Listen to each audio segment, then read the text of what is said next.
Welcome back to another edition of Good and Plenty. I'm your host, Jeff Goodman, and I'm joined today by my co-host / producer, Chris Grenham.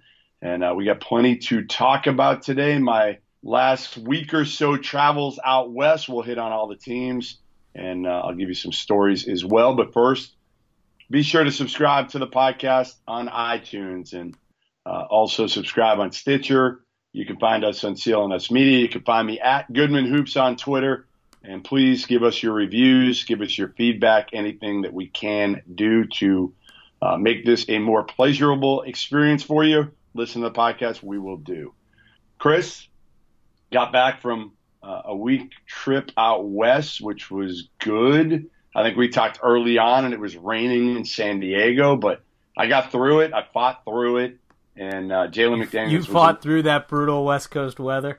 It was brutal. It was a bad rainstorm driving up from San Diego to LA. It was one of the, I felt kind of soft, like other people were actually driving faster than me on the West Coast. So I was. Yeah, but then you got to LA and you were sending pictures of the beach and stuff. So I don't feel bad for you like at all. I don't feel bad for you at all. Yeah, you shouldn't. You shouldn't. My luxurious trip was to go to DC for Celtics Wizards last night, and it was a balmy 40 degrees and cloudy in DC. So that was my luxurious trip.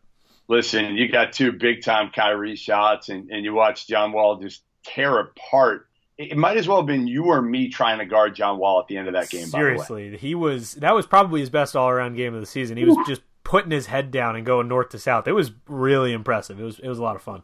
That's what he used to do when I first saw him playing U-ball. Same thing. Coast to coast, nobody could stop him. I remember so fast north and south. It's crazy. He looked thinner, right? I mean, on TV, he looked thinner. Yeah, no, he does. He really does. He's not Vegas John Wall right now. Oh my God. When I saw him and his face was even kind of fat. Oh, it was like bloated. It was like he had been hanging out in Las Vegas, which is where it was like he had been hanging out with me in Vegas. That's probably right. What it was. He wasn't. I promise you he was not hanging out with me in Vegas. It's good to get that on the record. That's good. So let's talk about your trip. You were kind of stalking Nevada a little bit while you were out there. I mean, you saw them, You saw them 3 times across that trip? No, I've now seen them 3 times total. Total. You saw them, right. You only saw them play Arizona State and Grand Canyon when you were out there. Correct. I saw them play UMass in Vegas right before Thanksgiving or around Thanksgiving. I think it was the day after. Yep. And then I saw them play Arizona State in LA, and then I saw them play Grand Canyon in Phoenix. So I've seen them play 3 times. And so I feel like I'm like Nevada's beat writer. Really, really like them. Do I love them? Do I think they belong in the top 5? No. But I like them a lot because they're experienced. Average age has got to be 22 years old or something like a lot that. Of transfers, I don't know. I feel like there's something missing. I feel like if they had a true point guard, and Lindsey Drew was supposed to be their true point guard, and he's out for the year. He just had surgery, but he was going to miss a year anyway for the most part. Yep. So they play Cody Martin at the point. Which is interesting. I mean, he's good, but he's not a pure point. And I feel like if you had both Martins on the wing and Jordan Caroline at like the 4 and Trey Porter or Jordan Brown, it'll be Trey Porter. At the 5, At the 5, man, like you're talking – long, you're talking Drew would be a guy that just is a pass first point guard, but now it's I feel like they play well in spurts is what they do. They play well in spurts. They are big, strong, tough. Sometimes Caleb Martin settles for the 3, and I talked to him about that a couple of times over the course of the trip, and he knows it. And sometimes he needs to, like he did in the second half against Arizona State, like he turned it on and took it to the basket. He's got great body control. He can absorb contact and finish around the rim. And while he shoots a good percentage from 3, I think his biggest strength is actually kind of penetrating to the rim and finishing around the basket and in the lane. Yeah, I mean, you said it. In the second half against Arizona State, obviously they had to crawl back into that one and ultimately won. But I'm pretty sure he was 1 for 9 or 1 for 10 from 3.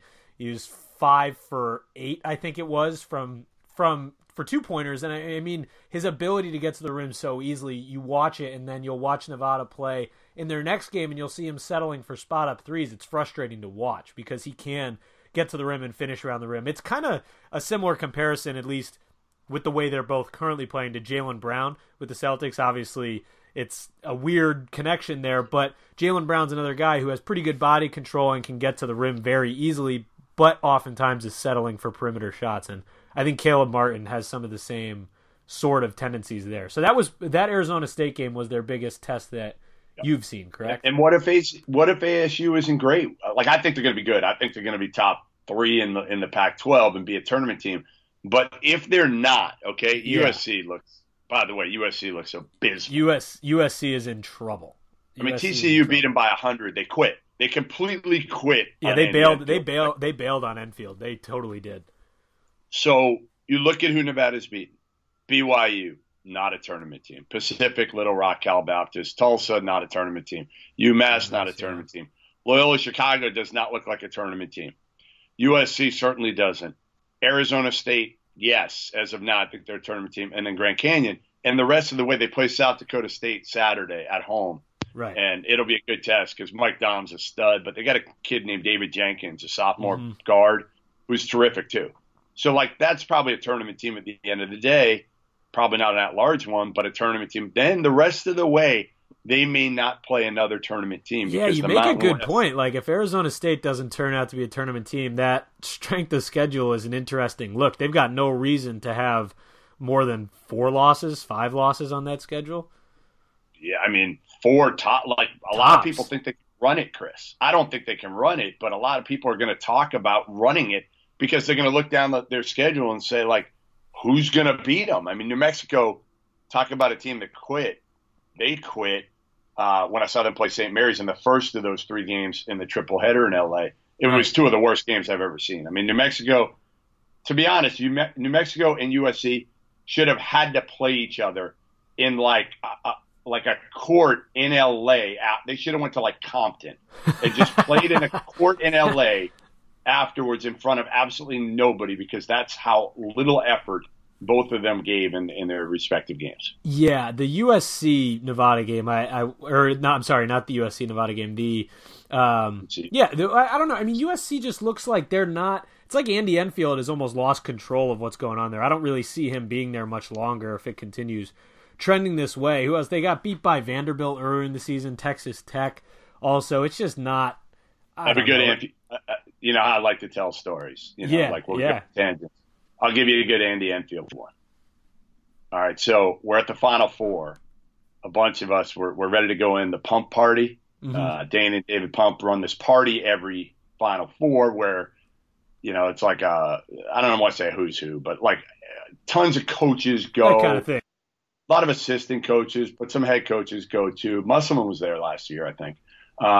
So we're waiting to get in. It's probably 10:30, 11 o'clock, like right off the Riverwalk in San Antonio. And all of a sudden, Andy Enfield's there, and he comes up to me. And, like, I'd get along with Andy fine. I'm good. And he looks at me, and he goes, "Take me off the hot seat." I said, "Okay." I said, "You're on the FBI hot seat." This was this past March. I said, "You're on the FBI hot seat." He said, "Well, we've been cleared." I said, "Well, maybe internally you've been cleared, but the FBI has not cleared you or anything of note. Like, you're not externally, in the clear. Externally, you are not out of the clear. Yeah. You're not in the clear, man. Right. Like Tony Bland hasn't gone on the stand yet. So you are definitely not in the clear until Tony Bland, who doesn't go on trial until April 22nd, is done. So, no, you're not. So, anyway, we kind of didn't go at it because Andy Enfield's not that type. He doesn't really raise his voice or anything like that. He's just kind of coming at me in his way. And I just said, I'm like, "Andy, man, listen. Like, I'm just here to have a good time, have a good night. Call me next week.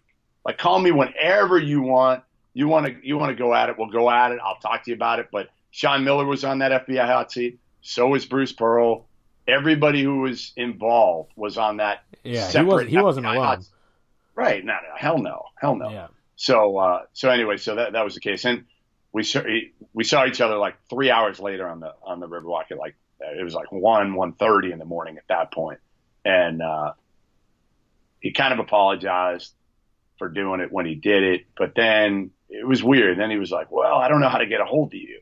And I'm like, what do you mean? You got my phone number. You can call me any time you want and go off on me if you want. If you want to try to go off on me, the fact that you don't belong on the FBI hot seat, man, call me anytime. I'm willing to listen, but you're on the FBI hot seat, period. And to be honest, could have been on it again this year because nothing's really changed with Sean Miller, with Andy Enfield, other than the fact that it's calmed down, but it could heat right back up. Still basically status quo, yeah, right. Yeah, it could heat right back up April 22nd. Who knows what the hell's going to come out in the trial. So anyway, all right, so I didn't mean to get off on a tangent with Andy Enfield, but that was my Andy Enfield story for recently. No, I enjoy those stories. That's pretty good. Either way, they are now. He's probably on a much different sort of hot seat if it keeps. Yeah, well, that's a good point, Chris. That's a good point. You're right. Like he was on the FBI hot seat. Now he is trending in the direction of joining Steve Alford on the other hot seat, the two coaches in L.A., which is amazing with all the talent that's in L.A. Yeah. And they've kept a lot of it. It's not like, listen, Andy Enfield's got Kevin Porter, who's probably a lottery. I was just going to say, Kevin Porter's an easy lottery pick, yeah. Yeah, I mean, you talk to all the NBA guys there. He didn't play that game. He's been hurt. Yeah. But Enfield certainly has some talent. Benny Boatwright has gotten no better. No better. He's been the same player, I feel like, for the last 2.5 years. Try 4 years. Try when I first. Yeah, I was trying to be nice, but yeah. He might have been better. He might have actually been better. When I saw him in AAU, he moved better. I think he's obviously not the same player injury wise too, but there's talent on that team. I mean, Derek Thornton's not. He was never Duke good. I'm not sure he's even USC good at this point. Right. And Derek Thornton's an LA guy too, right? Yes, that's right. Yeah. He's an LA guy. So, you could put, again, Enfield and Alford probably on the hot seat together at this point in LA. And if those two jobs open up, those are two jobs that, again, they're different level jobs. UCLA is certainly way above USC, but USC is still considered a pretty good job because of all the talent there. And the facility's nice, the Galen Center. Anyway, all right. So let's talk about another portion of your trip. You were over at, what is it, Talking Stick Resort Arena? What's it called now in Phoenix? Talking Stick Resort. So I was all excited because I thought there was a casino in the arena. I got down there early. Is it just sponsored by the arena or by the casino? I did go to the casino. You know me, like naturally, 20 minutes north. It's 20 minutes north. So here's what happened. So I went to the game. We'll start with the game, and then I'll get to my story. But all right. Went to the game. Actually, let me backtrack a little bit. Fly in from LA in the morning to Phoenix. Met Adam Morrison and a few other people out that night in Scottsdale, which, awesome. By the way, every Final Four, like, I'm okay with putting every Final Four in Scottsdale. Like, I know people are like, well, San Antonio is great, New Orleans is great, any of them. Yeah. But I'm good with Phoenix because you know what? Like, Scottsdale's great. Well, Pete, it's funny you say that. I was just reading a discussion on Twitter about people saying, there's a lot of talk about that arena right now in Phoenix, and people were saying that their goal, if they were to revamp the arena, is to get the NBA All-Star Weekend in Phoenix. And everyone on Twitter was saying, yeah, let's do it. Like, I'm in. And so you're not alone in that regard. So I go out, and there's this contingent that I met a couple years ago, this Gonzaga contingent of fans that Morrison knows. But, Adam's there, and we're talking for a little while. And it's funny, nobody recognized him, which a few years ago when I went out in Tucson, a bunch of people recognized him. Nobody seemed to recognize him. He's so low-key, though. He's such a low-key dude. So this contingent that I had met a few years ago that was out, Matt Bolden was with them a few years ago, played at Gonzaga. He wasn't there the other night. So I'm hanging with those guys, and they kind of convinced me to go back. One of them has like an apartment right around the corner. Mm-hmm. So they're like trying to get me to go, and it's late, and I'm like, I gotta go to sleep. Like, I'm tired. I'm old. I mean, that was my big thing. Like, I'm too old for this shit. Like, talking about a bunch of people like your age. Yeah, yeah. Like, I'm like your dad. Like, I gotta go. They just wanted to talk hoop, and I'm like, all right, whatever. I'll go for a little bit, and I'll go back to my room, which was right around the corner. Hotel was like right there in Scottsdale, so it was good. That's solid. So go out. go to their, the room, and they're, I don't know, playing a drinking game or something. I'm talking to one of a couple of the people there. And then all of a sudden you hear this big boom. And I look over, and one of the kids, I don't know if they were wrestling or what, one of the kids hit his head on the corner of the table. Huge gash, like huge gash. Looked like a legitimate UFC fight. Oh, that's how he came out. No, it was like bleeding, gushing. I'm like, oh, whoa. Shit. So the kid handled it pretty well, actually. They ended up taking him. I walked them all downstairs, helped get him in an Uber, and a couple of his buddies took him over to the hospital. And I saw him at the game the next morning at like whatever time that game was, noon or something like that. They didn't get out of the hospital till like 7:30 in the morning. Jeez. So I'll send you a picture of the kid. Wow, I mean, that's pretty. Showed like he was pretty cut up. Damn. But he's okay. But he was all right when you saw him the next morning. He's all right. Yeah. So damn. So well, he probably didn't. And on top of that, he caught a loss to Tennessee the next day. That turned into a pretty poor 24 hours for that guy. It's a bad trip for my man there. It was a bad trip. That's a really bad trip. Yeah. So what did you think? Am I turning to the game now? Yeah. Am I crazy to call Admiral Schofield like my favorite player in the country right now? Granted, there's a lot of recency bias, but he was so fun to watch. Obviously, I've seen him play prior to that game, but he was awesome, specifically in that second half against the Zags. And like he's got the name, like Admiral Schofield. Come on, you can't. Got the name. That's unbelievable. It's perfect. And like we all want Admiral Schofield's name. And he's jacked. Yeah. Like he is a brick shithouse. But come on, if your name is Admiral Schofield, you have to be a jacked athlete. Like there's you can't be a 5'10" accountant if your name is Admiral Schofield. That's not the way it works. No question. Not the way it works. They were good, man. Like they hung around. I didn't think they were going to beat Gonzaga. Gonzaga had control of the game most of the time. And I'm like, like Gonzaga's going to put them away here at some point. And they never did. And, I think part of the reason is still they're without Killian Tilly. Josh Perkins was not good at all in terms of scoring the ball. He distributed pretty well, but he wasn't great scoring the basketball. He didn't score at all, did he? I don't know if he had a point in that game. I don't think he had a point, yeah. But they let him hang around, and, Bowden made a couple shots. Like Tennessee's guards hadn't really done anything. Mm-hmm. And the kid Bowden made a couple key threes in the second half to kind of get him close. And then when Grant Williams fouled out with like 2.5 minutes left, they're down, I don't know what they're down, 4 or something like that. Yeah. I'm like, all right, this is a wrap. There's no way they win this game without Grant Williams. Right.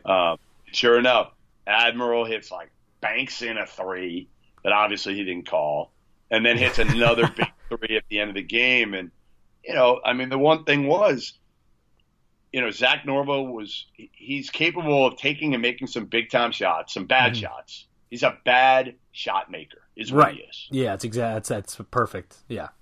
And then he missed a couple, and again, I feel like if they've got Killian Tilly, who told me the goal for him is to be back for the start of conference play, which is January 5th. He's on crutches. He's got a boot on. He's still in crutches. So that may be a little optimistic, in my opinion. I could be wrong, but my guess is it could even be longer than that. It might, why rush him back? Yeah, of course he would have helped them immensely in that game, but there's no need to rush him back, especially for conference play. They can handle conference play without him. I don't see the need at all. Do you really need him back to beat Santa Clara and Cal State Bakersfield? I don't know, man. Santa Clara on January 5th is going to be a war. That's an absolute absolute battle. And then you've got Portland on January 19th, which is even worse. It's absolute battles out there. Yeah, they can win. They could run the table in the league maybe without Killian Tilly. But, the thing with Tilly is he gives him a kind of a stretch 5 almost. And now he can play 4. Brandon Clark can play the 5. Brandon Clark can play 5, yeah. The really interesting thing, Chris, is like, what do you do if you're Mark Few here? You can go big and play Rui at the 3, Tilly and Clark at the 4-5, or do you stay small and play Kispert at the 3 and bring Tilly in off the bench? and how Kispert's long do you been do pretty it? good, yeah. So he's got, I mean, that's a luxurious problems for Mark Few out there. That's exactly. for sure. You can kind of go game by game and toy with the lineups heading into March. Those are some nice problems. So obviously that was the big one in Phoenix. But I have to ask you about this. I talked to you briefly about it before we started recording here. You stayed for the second game, the game after, and it was, of course, it was the illustrious Grand Canyon University. What is the deal with that? Of course, they lost to Nevada. They played them relatively well. No, they played them very well. Not relatively well. They competed like Thunder Dan, Marley. The Antelopes? Is that what they are? The Antelopes? Yeah, the Lopes. Lopes. They're out of their friggin' minds. What is the deal there? Like, am I missing something? Because it's like, I just don't get it. Their fans are rabid. It's absolutely rabid. They're awesome. I mean, so Marley, before the game comes over, and he says to me, he's like, I said to him, I go, the crowd, man, like, there's a lot of people outside waiting to get in. He goes, that's not. He's been begging me to get out there for like 3 years to see at their own building what it's like. He said that. He goes, this is like 1/10 of what you'll see at our place. I said, like, well, how? What? Why? I mean, you guys have done a good job, but you haven't won like this crazy level. He said the president is incredible. You know, remember, this is a nonprofit university in Phoenix, accredited nonprofit university. A lot of online classes, I think. I don't know the whole deal, but man, their crowd was. I mean, if I multiply that crowd times 10, like it's going to rival like Duke or Kansas. That's incredible. And I mean, they show it sometimes, occasionally, if you're watching just a random sporting event, you'll get a Grand Canyon University commercial on, and that's what they show. They show the crowds at their basketball games, and it looks ridiculous. It's incredible. And I just can't fathom. I mean, they're bussing people into Talking Stick Resort Arena for a matchup with Nevada on a Sunday afternoon in December, and I think it is really, really cool. Like, I love that kind of stuff. I think really that's so awesome. Yeah. I really do want to, I'd love to be able to go out and do something on that and just like, what's the atmosphere like? I just, they don't play a ton of great teams this year. The WAC's just okay. Maybe you go for New Mexico State. Yeah. Yeah. Unless you want to go see Seattle. I think you'd have to go for New Mexico State. No, there's nobody else. I mean, it's New Mexico State or bust this year. I mean, that's probably the best game of the group. But, I thought one of the more interesting things of that day for me was seeing Rick Barnes. I hadn't seen Rick Barnes other than on the recruiting trail in a couple of years. Really? Well, he just kind of, before last year, not irrelevant, but close. The first couple of years at Tennessee, he took over a program that, Donnie Tyndall, it was a mess in his short stint over there at Tennessee. I was there that year. I was there. How about this one? Bruce Pearl came back to Auburn. I remember doing sideline for the Auburn-Tennessee game in Knoxville when Bruce Pearl went back. And Donnie Tyndall was the coach. His wife was there. She was kind of a little bit crazy on the sidelines that day. And Donnie definitely outkicked his coverage. No doubt about that. No doubt. All the power to Donnie on that one. And, so Rick Barnes is now relevant again. And I wrote a column about it. And it's kind of like, what would be the odds if I had told you 2 years ago, 3 years ago, that, or let's say when Shaka Smart was hired at Texas, that right now Shaka Smart would be struggling to keep his job and Rick Barnes would be hailed as like a hero at Tennessee. I would have told you were nuts. No way. Get out of here. And if you listen to guys like Grant Williams and Admiral Schofield talk about Rick Barnes, they talk about buying into a program and buying into a coach's philosophy. Like, he's got a really good thing going there right now. Those kids, so I spent like 45 minutes with Grant Williams. I'm going to write a story at some point on him. Yeah. Like, student athlete, this is your guy. Like, really? NCAA, this is your dude. He picked Tennessee over Yale. His mother works for NASA. I met her. Terrific woman. The kid just like gets it in every way. He goes to every game imaginable. If somebody on campus asks him to go, like, hey, can you come to my soccer game? He's there. If you come to my lacrosse game, he's there. Whatever. That is really Can you come cool. to my show? He went to the assistant coach, Rob Lanier's, I believe, daughter's performance. I mean, I'm like, how do you get everything done? Like even, class-wise, everything. Yeah, it's tough for a normal student athlete to try and get everything done. Add in all those games and events, it's brutal. Hell of a player, too. Like really self-made. Yeah. Rick Barnes said, he goes, you like my two fat guys. Like both of them were fat. Schofield had committed to Donnie Tyndall. Mm-hmm. And when Barnes took over, Barnes went to him right away and he said, like, you're not playing unless you lose 30 pounds. You're fat. And Schofield lost 30 pounds before he played a game. That's awesome. Pounds. That's Grant Williams incredible. was fat. We'll say he was fat. When he was at Providence Day School, he was fat is he was big. He was big. Yeah. And he wasn't top 100. What was he? He was he was obviously ranked in the state, but he was, not that highly ranked in the country at all. It was pretty impressive. The dude he's played like 10 instruments in his life. I met his grandfather's very musically inclined, so I met his grandfather too before the game. And this kid's got a full resume. He only plays a couple right now because he's like, I just don't have the time anymore. But some cool things. I mean, the kid's not embarrassed by anything. We were talking. My daughter's a big, she's into acting and everything like that. So I see a lot of shows and everything like that. And I was telling him he needs to see Hamilton, and we were talking about what he listens to, and he's like The Greatest Showman. And I'm like, you admit that? Like I listen to it too, but like I'm a lot older, and you're around like college dudes who are athletes right now. And I'm like, you admit that? He's like, yeah. Like he's okay. He's bought into like being kind of a nerd. Yeah. He's fully bought in. Oh, that's amazing. Quick break to tell you today's show is also brought to you by Mint Mobile. There's nothing better about the holiday season than unwrapping a brand new phone until you get hit with your brand new monthly bill. Big wireless providers can really suck the joy out of the holidays. So this year, don't just upgrade your phone. Upgrade your wireless provider and switch to Mint Mobile. For a limited time, Mint Mobile is offering the best holiday deal in wireless you've ever seen. 3 months of service for only $20. Mint Mobile's holiday deal is here for a limited time. $20 total gets you 3 months of wireless service with 5 gigabytes of 4G LTE data each month, plus unlimited talk and text. Use your own phone with any Mint Mobile plan.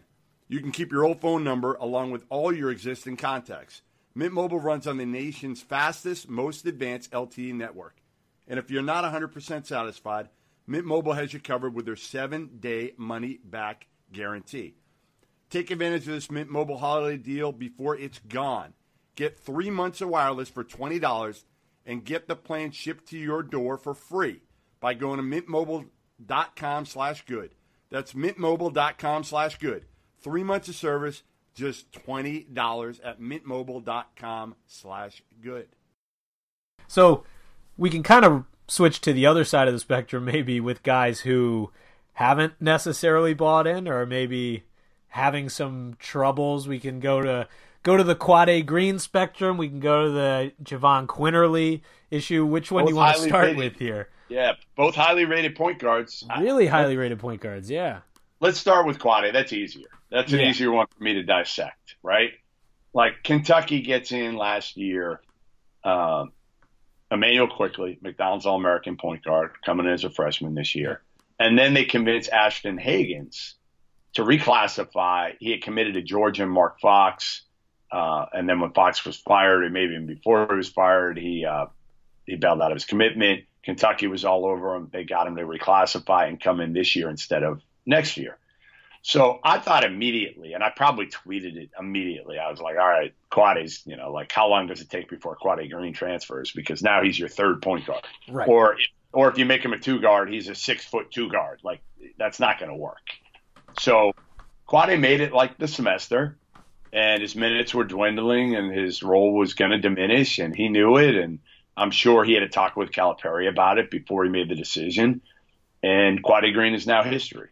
And I don't know where he'll end up. Could be at Washington, where Mike Hopkins, he was set to go to Syracuse. Right. And Hopkins is a Q's guy. I think I'm a big Mike Hopkins fan. I think that'd be a pretty awesome match. The only thing is, he's a Northeast kid, so you're going to go further away. When it didn't work out at Kentucky, are you going to go even further away? Yeah. Quade Green's a Philly kid, right? Correct. Tough, but not as good as, like, here's the thing. Quade Green and the tough guard who wasn't a point guard, who was at Kentucky before from the Northeast. Oh, my God. Isaiah Briscoe. Oh, Isaiah Briscoe, yeah. Those two were both great in the summer at, like, Peach Jam, and their teams won at a high level, and they both got recruited at a high level. Mm-hmm. And neither were, like, true point guards. They're both tough, mentally tough, physically tough. But I think both got kind of recruited a little bit higher than they should have. And it wasn't the right fit for either one of them to me at Kentucky. Kentucky will be fine with or without Quade Green. Like, they are what they are. Like, it's not like Quade Green is going to make the difference in this team. Yeah, the difference in this team is going to be up to Emmanuel Quickley and or Ashton Hagans. Those guys, to me, hold the keys to this team. Like, Reed Travis is fine. Keldon Johnson's fine. Tyler Hero will end up making enough shots. Yeah. I thought point guard play would be a strength for Kentucky. Instead, it's been a major, major weakness. Mm-hmm. There's just a lot of instability there. Do you think of course they have the talent, but right now, where do you think they fall across that national landscape? Because I don't really think they're a top 25 team at the moment. I said it the other day. I tweeted it, and you know what happens when I tweet something like that. Oh, my God. I'm sure you got some friendly mentions going on. Rex Chapman came after me. Really? Rex Chapman. We're going to try to have him on maybe next week on the podcast. What did he say when he came at you? What did he say? Basically that, like, I don't know if he said I'm nuts or something, but like, I'm wrong. Like, I'm wrong. They are a top 25 team. So I said, Rex, with all due respect, when looking at their resume, what would lend itself to the fact that Kentucky deserves to be a top 25 team? They have gotten blown out by Duke, and they lost to a Seton Hall team that's not in the top 25 on a neutral. Like what? They've beaten nobody. Their best win is UNC Greensboro, where they struggled for like 30 minutes. We beat VMI by 10. Right. I mean, I have no doubt they will be top 25 by the end of the year, but right now they're just not. I said now. Right. Take the name off their resume. Take the Kentucky name off their resume, and I will give you 50 other resumes that are more impressive. 100%. You go blind resume here. There's no chance anyone puts them in the top 25. Not at all.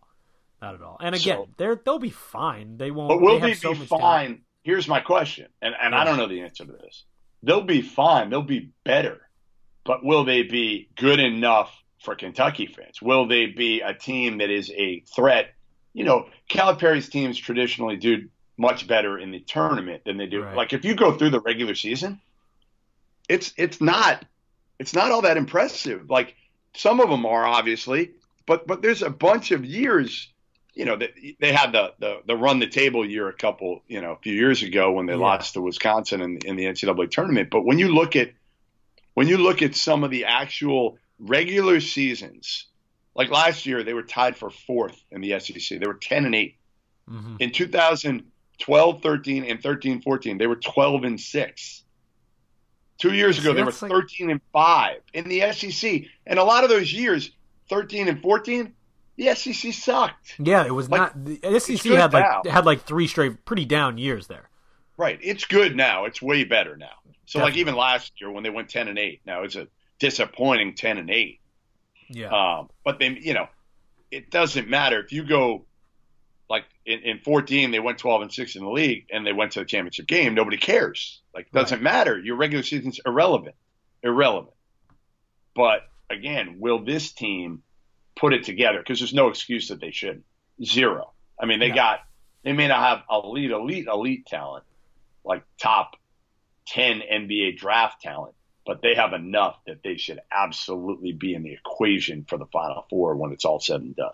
Yeah, I'm curious to see what happens with them when they hit teams like Auburn and UNC, some teams that can shoot particularly well, because the thing that stuck out to me while watching Kentucky is their perimeter defense is pretty concerning at the moment. And again, that's something that'll come with time. They've got some younger guys trying to defend along there, and they've got the length to do so, but they have concerned me defending the perimeter, particularly defending the three-point shot. But let's move over to the other side of the transfer spectrum, but no one's transferring here yet. But Jahvon Quinerly put up an interesting Instagram story. Of course, he's not playing. I don't know how many DNPs he has, But of course, when he came in as a 5-star recruit, it was expected that he was going to come in and play a role right away. They lost to Penn the other night, 78-75, and he put up an Instagram story saying, this is why they were my second choice. Of course, he was originally going to Arizona. He ended up here, and things are not going so smoothly. When he has played, he hasn't been impressive at all, in my opinion. What's your Quinerly take here?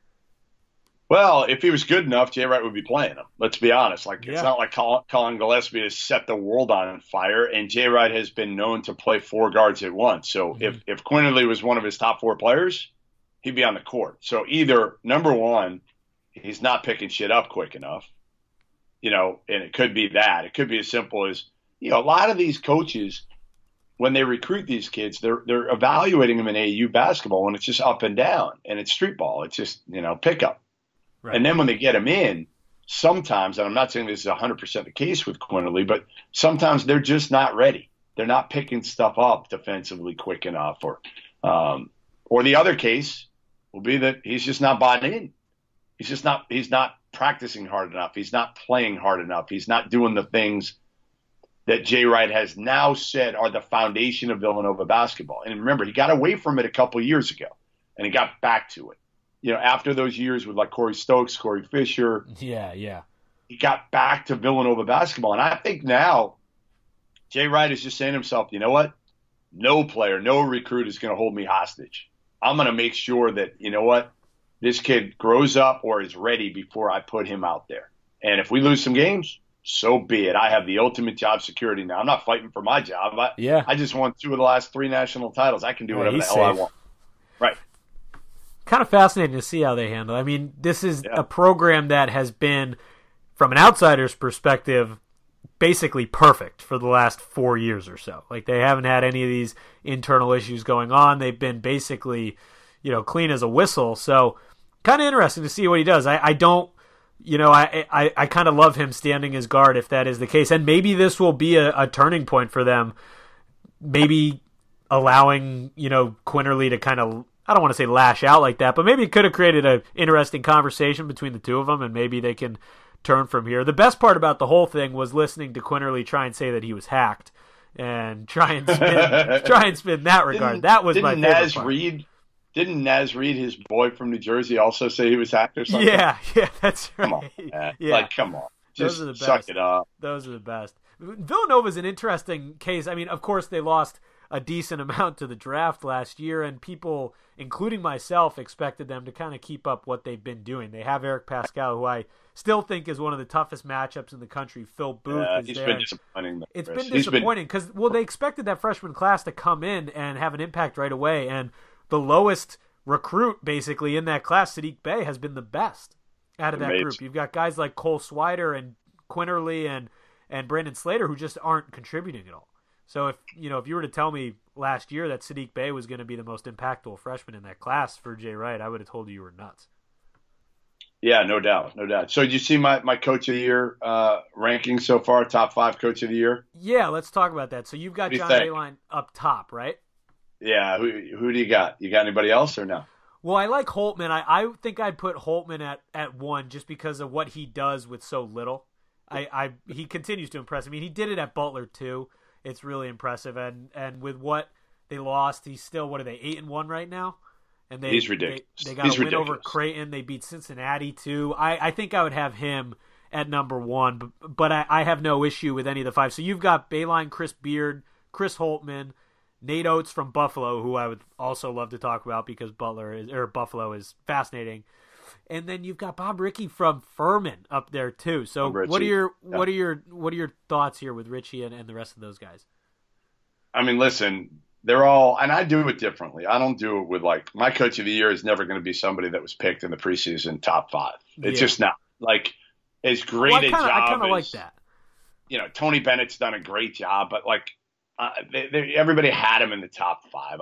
I want to give it to somebody who's overachieved, and some people would say, well, that's stupid because they underachieved because maybe their talent's not as good as it should be, right? They're not recruiting because you'll never give it to John Calipari because he's always going to have talent on paper that shows he's a preseason top 5 team. But I don't know. I mean, Beilein's an easy one for me.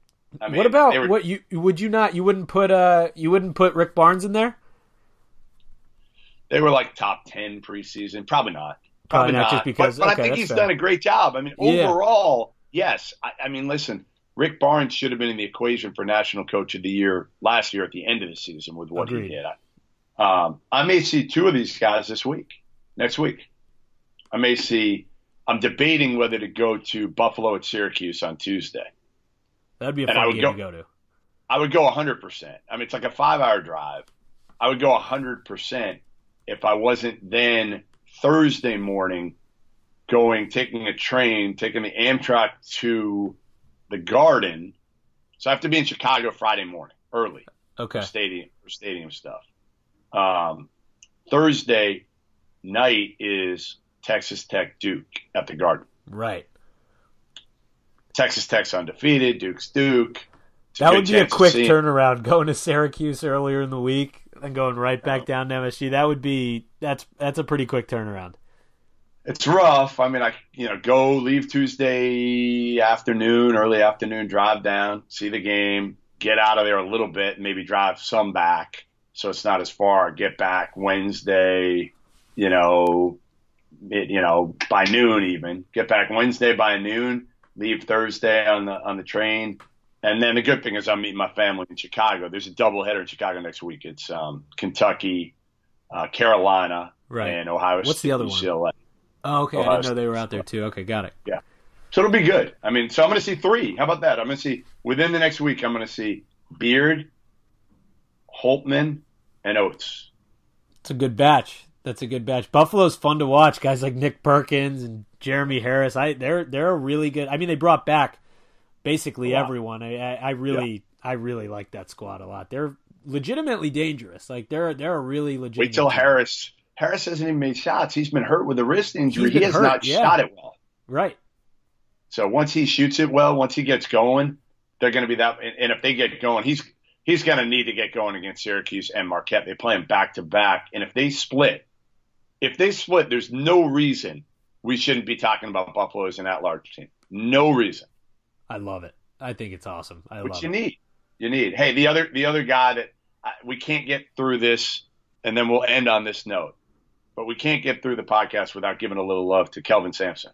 Yes, that was the last thing. So give me your wrap on Houston right now. Let's hear it. Listen, they're older. They got a couple dudes who are older, and to be honest, they didn't even play that well. They did not even play that well last night, and they still ended up coming back. Yeah, they come back and they beat LSU. Now, it's at their home court, which certainly matters. But you're talking about in the first half, Corey Davis and Armani Brooks really didn't do much at all. And Davis is one of the best shooters maybe in the country. Corey Davis is so much fun to watch. Yeah, so before the year, everybody was like UCF this, UCF that, preseason favorite. And I'm like, I don't know. Give me Kelvin Sampson with some older dudes and some talent. Like, the guy can coach. I mean, look back at it. I think he went to Oklahoma. When he was at Oklahoma, I think he went to the NCAA tournament like 12 of 13 years. Yeah. Had it rolling, by the way, at Indiana when he got fired for illegal phone calls. Now, he did it. There's no doubt he made illegal phone calls. But how laughable is that right now with everything that's going on in college basketball? Yeah, in the grand scheme of things, right. It's laughable. It's hysterical. You got to show cause for making illegal phone calls. Like, really? It's really NCAA? Pretty on brand for the NCAA, honestly. Exactly. But this is a team that you look at the rest of their schedule. So they've got St. Louis, Utah State, Coppin State. They've got a couple, they don't really have any big tests before they jump into conference play. And then who are you worried about in the American? Nobody. I mean, come on. Other than, they can lose games. They're not that good that they're not going to lose some games on they're going to drop one to like Cincinnati or maybe UConn here or there, something like that. But they're gonna have a damn good record heading into the tournament. I mean, they're a very legitimate team. They're experienced. I'm a huge fan of Robinson. I don't know. I think they're legit. I love watching them play, and I'm a big Kelvin Sampson fan too. I think everybody is, just because, again, if you put it in the context, nobody was a fan then. I mean, I killed them then. Now, part of the reason everyone did. Well, I remember, too, one of the reasons I killed him was Eric Gordon was committed to Illinois at the time, and they're at the Peach Jam, and the kid's committed at that point, and Jeff Meyer was his assistant at the time. He was following around Eric Gordon. He knew Eric Gordon's dad. I think he coached him at Liberty. So he was following around Eric Gordon everywhere. And I saw him everywhere because I was in the courts. It was Eric Gordon and Derrick Rose with a backcourt back then. They were unbelievable. That's awesome. Yeah. Maybe the best backcourt I ever saw back then. So I remember calling Kelvin after I got back, and he denied it. And I'm like, I was there. I was there. I saw Jeff Meyer recruiting him at every game he was at. Don't lie to me about that. So, did Kelvin do some stuff? Did he lie about the phone calls and make the phone? Sure, he did. But again, if you look back at it now, you're like, all right, really a show cause? You want to suspend him for a few games? That's one thing. But kick him out of there for 5 years or whatever it was, and he had to rehabilitate himself in the NBA behind Pop's bench and then go to Milwaukee as an assistant. And quite a journey. He's a hell of a coach. Completely. Hell of a coach, and that's why I'll give him the edge when you talk about the AAC title. So anyway, all right. Well, listen. So. Thanks for joining me. If my voice sounds like it sucks, Chris, I'll give you one last quick thing. So I took a red eye back. Okay. Red eye back from Phoenix. Supposed to leave at midnight. Earlier in the night, after the Gonzaga Tennessee game, I get a notification. Now it's till 1:15 a.m. I'm like, oh man. The next one, 2:58 a.m. So I'm like, what do I do? You start one of those vicious cycles where it keeps getting pushed back and pushed back. It's the worst. 2:58. So I went to the Talking Stick Resort, the casino part of it, not the arena part of it. Went there for a little bit. That didn't go so well. Then I decided, all right, I got time to kill now. It's 10 o'clock. What am I going to do? I don't have to get to the airport at this point till 1:30 in the morning at the earliest. I'm going to go to a movie. So I just go, I find a theater that's close enough to the airport, not too far, 15 minutes. Yeah. And I'm like, what's playing at this point? So I went with this movie called Widows. Heard of it? I've heard of it. Is that the one with Violet Davis? Yeah. How was it? So it was fine.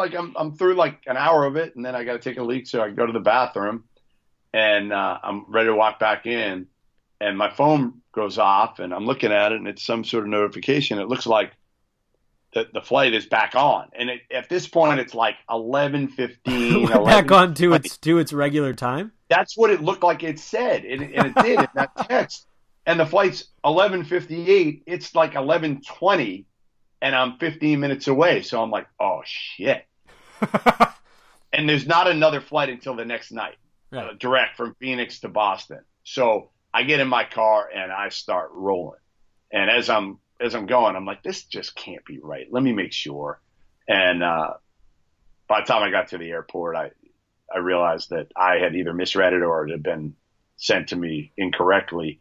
And it moved from 2:58 to 2:27. So it ended up going off at 2:27. So I saw half of Widows. So you can give a review of the first half. Yeah, I don't think I'll ever see the second. It was fine. It was fine, but I don't. It was good to kill. It was good to kill during an airport delay. So if somebody knows what happened at the end of Widows, tweet me. Please tweet me what the hell happened. Let Jeff know. I would love to know because false alarm to a flight. He had to cancel the rest of it. Exactly. Well, listen, thanks for joining us. Another edition of Good and Plenty in the books. We appreciate it. Thanks to my co-host / producer who does everything here, Chris Grenham, who's sucking it up as well after coming back from Washington from the Celtics Wizards game last night. And remember, you could subscribe every Tuesday, NBA edition, every Thursday, College Hoops edition of Good and Plenty. Subscribe on iTunes, Stitcher. You can find us on CLNS Media. You can find me on Twitter at Goodman Hoops. You can find me on Stadium at watchstadium.com. And again, please come back next week, and we'll talk to you then.